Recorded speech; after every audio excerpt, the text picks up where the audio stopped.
ফুটবলে খুব প্রচলিত একটা কথা আছে, স্ট্রাইকাররা ম্যাচ জেতায়, ডিফেন্ডাররা টুর্নামেন্ট জেতায়। 2026 বিশ্বকাপ সেমিফাইনালের ফ্রান্স স্পেন ম্যাচটা ভবিষ্যতে কি হবে আমরা জানি না, এখনো পর্যন্ত সেই কথার একটা ভালো উদাহরণ হিসেবে আমাদের সামনে আছে।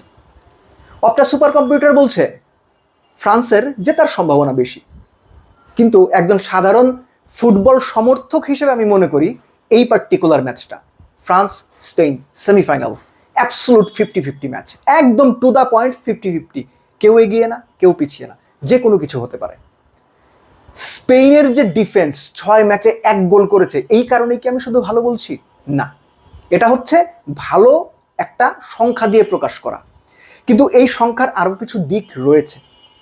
এই যেমন 6 ম্যাচে প্রতিপক্ষ স্পেনের এগেনস্টে শট নিতে পেরেছে মাত্র 34টা, এই বিশ্বকাপে সবচেয়ে কম। শুধু তাই নয়, প্রতিপক্ষ স্পেনের বিপক্ষে অন টার্গেট মানে গোলবারে শট রাখতে পেরেছে 6 ম্যাচে মাত্র 7টা, অর্থাৎ প্রতি ম্যাচে 1.17, এটাও টুর্নামেন্ট রেকর্ড বা বিশ্বকাপের রেকর্ড।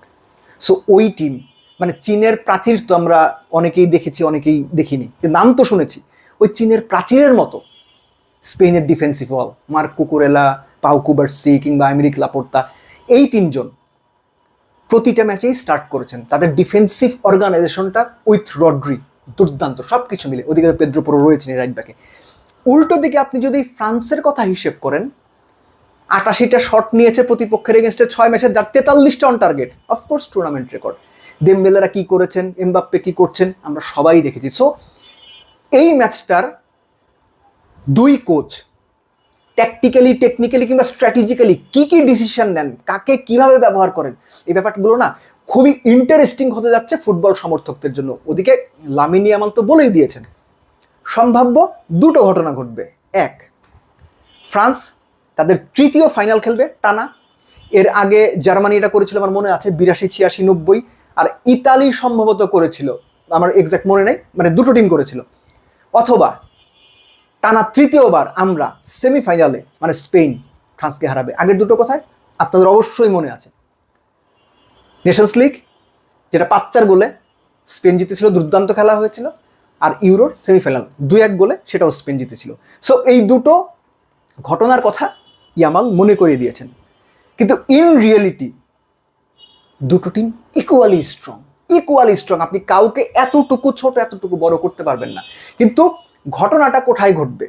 ফ্রান্স কি তাদের ট্রেডিশনাল যে ফুটবলটা খেলে এসেছে, দেমবেলে, এমবাপ্পে, বারকোলা, ওলিসে, সব কিছু মিলিয়ে যে ফ্রন্ট লাইনটা তারা তৈরি করেছে, একই রকম থাকবে নাকি কোনো কিছু পরিবর্তন হবে?